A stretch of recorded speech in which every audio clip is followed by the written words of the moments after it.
Church, who also leads Bright Star Community Outreach and the Turn Center, that's T-U-R-N Center. He'll have comments about his Bright Star program there, which has a trauma helpline that residents can call and turn to whether they're dealing with grief, anger, or depression, working through firsthand or vicarious trauma, or looking for resources to address violence and abuse. With Pastor Harris will talk in more detail.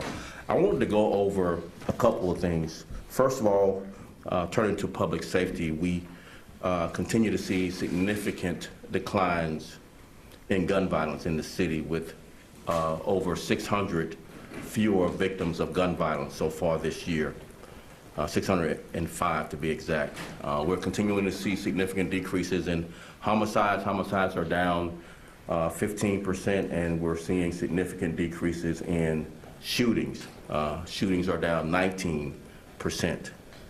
In our focus areas on the west side and south side, we're continuing to see significant decreases as well, really outpacing the city's overall decreases, with homicides being down in those top 55 beats on the south and west sides that drive half of our violence. So homicides down 23% in those areas, and shootings are down 30% there as well. Chicago Police Department and its officers is dedicated to visibility, engagement, and collaboration, and making every neighborhood safe. Over the weekend, shootings were down 15% compared to last Labor Day weekend. Shooting victims were down 23% over the weekend compared to last Labor Day weekend.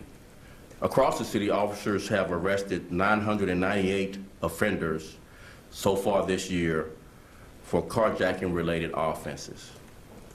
Over the weekend, officers also recovered 157 illegal guns. We are on a pace to recover more guns than we did last year, which was a record high. Since the beginning of the year, we recovered 8,765 guns. We've made over 4,094 gun arrests. I want to highlight a couple of things before I turn it over to Pastor. We've been really focused on the CTA and creating a higher presence, visibility on the CTA. On September 4th, Marvin Floyd, a convicted felon, was arrested on the Red Line. So we're starting to see more and more, proactive policing on our transit system. We need more. We're not satisfied, but we're starting to see some results with their proactive productivity there on the CTA. I'll come back after Pastor for any questions. Turn it over to Pastor Harris. Pastor. So I want to say good morning to everybody. Pastor Chris Harris. I'm the pastor of Bright Star Church Chicago here in the Bronzeville community. Also the pastor of St. James Church Chicago in the West Pullman area. And as if I needed something else to do, I'm the founder and CEO of Bright Star Community Outreach. And I want to thank Superintendent David Brown and all of these great leaders and all of CPD for all that they do across our city to make sure that they protect and serve our constituents and all of our residents, and mainly our congregants as well. Weekly, all over the world, but particularly in Chicago, we all get wearied by the constant reports of who's been shot and who has been killed. And while these reports are vitally, vitally important, and we want to certainly give our thoughts and our prayers to the various victims of the various families, I also want to acknowledge the fact that overshadows the millions of people that are protected and served on a constant basis, and those individuals who are actually law-abiding citizens. And we want to make sure that we continue to let folks know that although we get a lot of bad press, in some cases rightfully so, our city is still a great city full of great people. And since January of 2012, let's acknowledge the fact that thousands of people have been murdered in Chicago. And that doesn't include those who have been shot or wounded. And we asked the question at Bright Star Community Outreach, Who did or does the trauma counseling for those families, whether it be the victim's family or the perpetrator's family? In most cases, nobody. Because as you know, black and brown people, we don't really go to counseling, not exclusively, but specifically, since those are the folks that we serve. For 4 reasons. We don't know, trust, or think we can afford the counseling. And then number 4, the stigma. Nobody wants to be labeled crazy, but they still come and talk to the faith leader. So we created at Bright Star Community Outreach at the Turn Center a trauma helpline based on an Israeli model of Natal, where literally 50,000 people have now been touched by our trauma counseling work through faith and community leaders, and it has been paradigm shifting. We also have our, not only the advocates that are on the helpline, and people can call the helpline at 833-TURN-123. Again, that is 833. The number is 887-6123. Whether you're having a bad day, whether you lost a loved one, or whether your quality of life has been affected or impacted, they can call the helpline and the advocates will answer that phone. And then we have a lot of folks who don't even realize they're facing trauma. So we have the ambassadors who go throughout the community to make the community trauma informed. And we have our care rooms in the various schools in our city, particularly in Bronzeville, caring and resilient environments. Because now that our students are back in school, they are struggling in the areas of social emotional learning. And so that's why we do what we do. And so we highlight the problems all of the time, but I think it's very important that we also highlight the various solutions. We cannot police our way out of this circumstance in our city. We cannot arrest our way out of this circumstance in our city, but we all have to make sure in government, policing, the philanthropic world, as well as the corporate world, everybody needs to do something. And here's what I would say to everybody who's watching. Say nothing about Chicago violence and trauma until you do something about Chicago violence and trauma. And lest I be a hypocrite or have a double standard, we're doing something this particular Sunday, September 11th. A superintendent that is known for one of the greatest traumas in our country, from 12 o'clock until 6 o'clock. We're shutting down our church, and Bright Star Community Outreach, along with our other collaborative partners, we're going to be having our Greater Bronzeville Family Festival, where we're coming together for peace. We're passing out resources. Everything is free. All people have to do is go to our website, brightstarcommunityoutreach.com, and they can register. It's free. Free food, free fun, free entertainment, free performances. Maybe the superintendent and I get together and break dance together. But it's really about good things, bringing together that police and community relationship, saying that we're all working together collaboratively. So again, this Sunday, September 11th, so while the World Trade Center towers came down, there are other towers that are coming down in our community, and we need to come in and build resilience and continue to let people know that there are folks that are doing something about the work, about the issues that we face in our community. Sunday, September 11th, 12 o'clock until 6 o'clock, or they can text the words Family Fest to 55469, no spaces in between, or go to our website, brightstarcommunityoutreach.com. We're working together, and Superintendent, thank you all for all that you do to continue to keep our community and our city protected and safe. Thanks so much. Thank you, Pastor. Before we take questions, a couple of things I wanted to highlight over the weekend, some of the really hard work that the officers did to keep us safe, and really accounts for the results that we've seen in the significant declines in gun violence.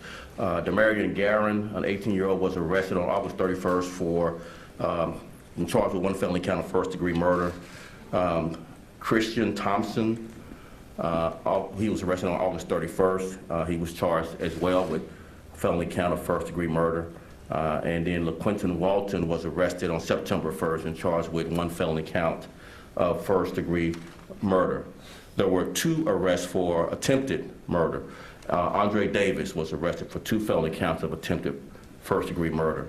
Of course, we're struggling obviously with way too many carjackings. We had an arrest of a juvenile offender on September 2nd and charged with 1 felony count of aggravated vehicular hijacking with a firearm. We need more consequences for violent offenders, regardless of your age. With that, I'll take questions. Hi, my name is Jesse Echeverria with Univision Chicago. What else can the Chicago Police Department do so that residents in Chicago can really feel that the violence is going down? For example, today, besides reporting the decrease in homicides that you just shared, we're still reporting very high numbers, at least 55 people victims of gun violence. 9 people dead. One is one too many, so we don't count because of the individual nature of the trauma of violence. So we don't count in those respects. We try to save every life. Actually, we risk our lives to save other people's lives, and we have examples of that we're going to highlight this evening with our Memorial Foundation, highlighting the officers who've given the ultimate sacrifice. So what else can be done? Our job is never done. There's not a day that we don't go out and risk our lives for all of you in this city, and we'll continue that. I think one thing that I would say we're really focused on as it relates to the perceptions of whether I'm safe or not is our presence. Our presence needs to be really something that is a focus, getting out of the car, getting on foot, walking, engaging people. That's been a significant focus of ours. I think that speaks to perceptions much more than just the statistical declines that we obviously have acknowledged. Sandra Torres for NBC5. There were 2 incidents over the weekend that on the north side, armed robberies. I'm wondering if you have any updates. One in Avondale, the other one in Lakeview. 3 armed men with basically robbed somebody at gunpoint. Yeah, Chief of Detectives Brendan Dinahan is here to follow up. We may have to get some of that offline, but we'll start with Chief Dinahan. All right, thanks. Sure, specifically for the robbery in Lakeview that I know was captured on video.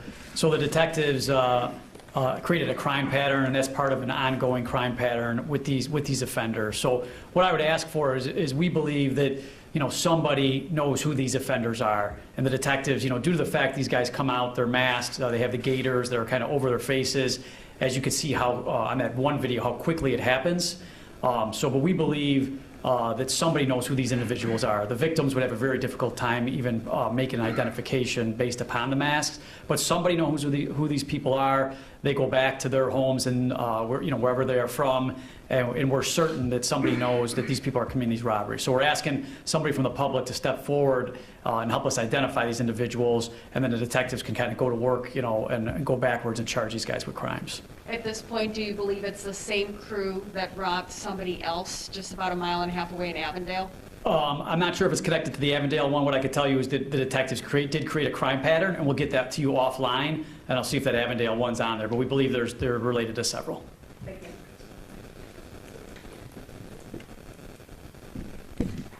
Good morning, Diane Pathy with Channel 7 News. I want to talk a little bit about, because the last couple of weekends we've been talking about the drifting and that sort of thing. Where are we at on that? I know there was an active, I don't want to say task force, but there was a way to actively try and stop this. Where are we at with that? And I know there was some... I'm going to have Chief McDermott, Chief of Patrol, come up and speak. He does a lot of work behind the scenes addressing some of the issues that I answer every presser, but he's behind the scenes really doing all the strategies and work. I can tell you we've increased our number of pending tolls of those drifting incidents that's been widely reported. But I'll have Brian come up and just kind of expand on some of the things that we're doing. And it's just the second part of that question is, there's some video circulating around, and I don't know how recent it is, but of people dancing on top of squad cars and attacking squad cars. Park.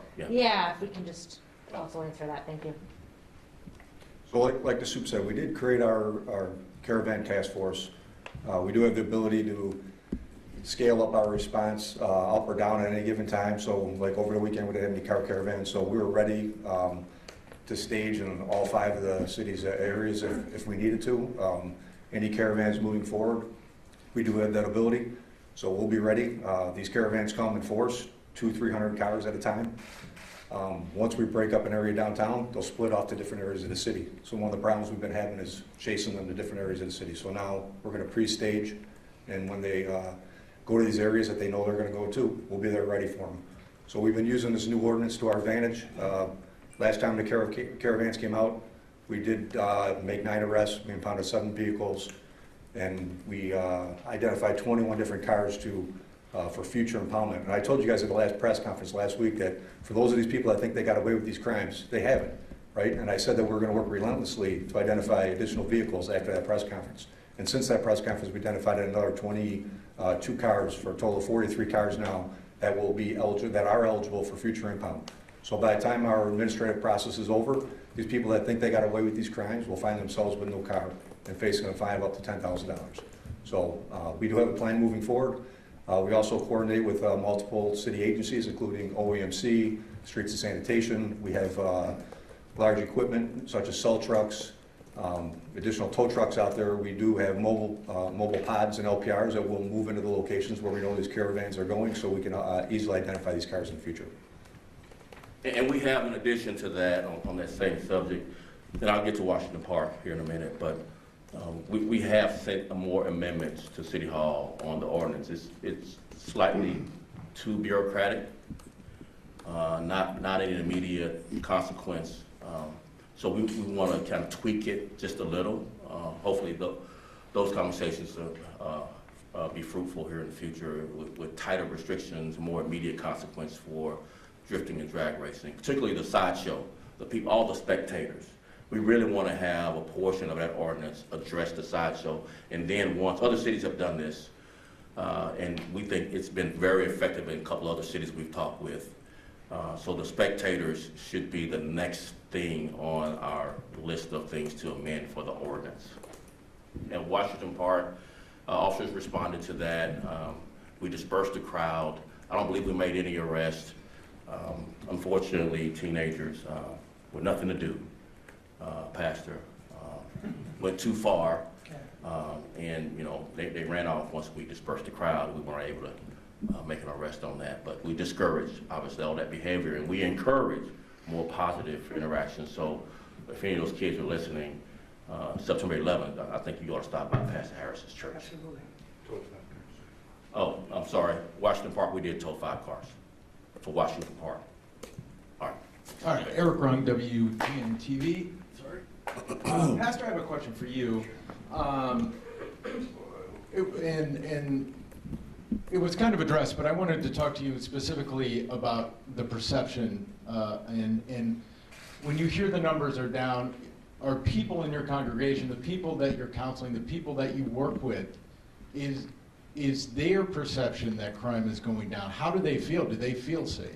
Well, that's a great question, and the lived experience of those of us who live on the south and the west side is often different. The reality is, no, a lot of people don't necessarily feel that way until they tune into these kinds of press conferences, until they have those interactions with the police commanders, as well as hearing from the folks who are stopping by our community-based organizations, as well as our faith institutions. I got to tell you, one of the reasons that Bright Star Community Outreach in the greater Bronzeville community, we collaborated. When you talk about using community-based organizations to provide, as the superintendent was talking about, options and opportunities for other young people and adults to be able to go to, because it would be a fallacy to suggest that it's just the young people.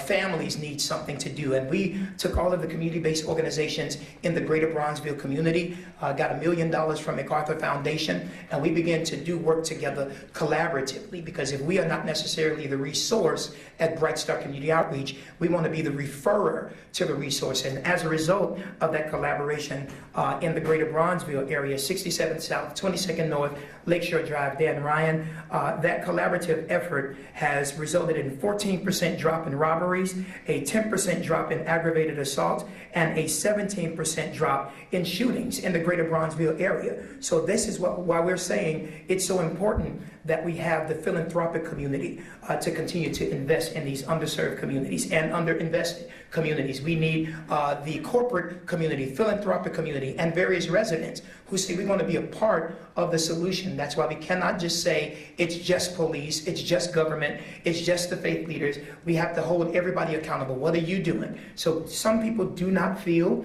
that it's a change, because when it's your quality of life that's being impacted. When you're walking outside of your home afraid that your child is going to be shot, or you don't even want them to go to the park, it doesn't feel that way. However, when we do things like what we're doing on September 11th, and when we highlight the good stuff, and I would also encourage the media, make sure you do everything that you can to highlight the positive things that are happening, because when it comes to what we watch on the news or what we see on social media, if it's all negative, that will be your perception. But we have to take back the narrative, we have to own it, and say there's good happening in the midst of bad.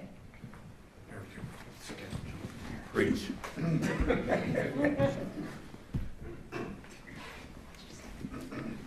Hello, Joni Lum, Fox Morning. 32. After some of these summer holiday weekends, you've talked about the learning experience from policing, deployment, resources. What was learned after Labor Day weekend, even though there were 55 shootings and 11 fatalities? Yeah, as you know, we did not cancel the officers' 2 days off that we have done for decades for Labor Day weekend. And our strategy was to be very nimble. We pushed some resources out of desk duty into the field, as well as focus on the top 55 beats that drive most of the violence. And we've added another layer of, trying to go after robbery and we're looking at expanding our carjacking task force, as well as obviously the car caravans are front of mind. And then don't forget CTA plus crime downtown. I mean, it's a lot of demands for officers, and we have scarce resources. We do have some really good news around recruiting these last 6 months. I mean, we just started a class on this past Wednesday of 103 new recruits. The month before that, we had 93 new recruits. The month before that, we had 99 new recruits. Before that, we had 95 new recruits. I mean, we've really been hitting the mark. But again, 6 months in the academy, 3 months on field training, this pipeline, the faucet obviously is slow to turn back on once you are impacted by COVID. So again, we're having to do more with a little less, but we are encouraged by the last 6 months of recruiting numbers in our academy. I think we have 587 new recruits in our academy right now. We're looking at another class of over 100 this month. If I could follow up, Yes. for, Chief Dinahan, is there an update on the 4 who were shot at Kingston and 86, the 2 fatalities? No, right now it's an active and ongoing investigation. Currently, there's nobody in custody. The detectives do have some leads. But once again, we're certain that somebody in the community knows who did it. So, people can go anonymously to cpdtip.com and provide that information to the detectives, at least give them some leads. So we do have leads we're following up on, but we definitely need more help. And like I said, any help from the community will definitely push us over the edge and remove some of these violent offenders from the street. Thank you. Thank you all very much. Appreciate it.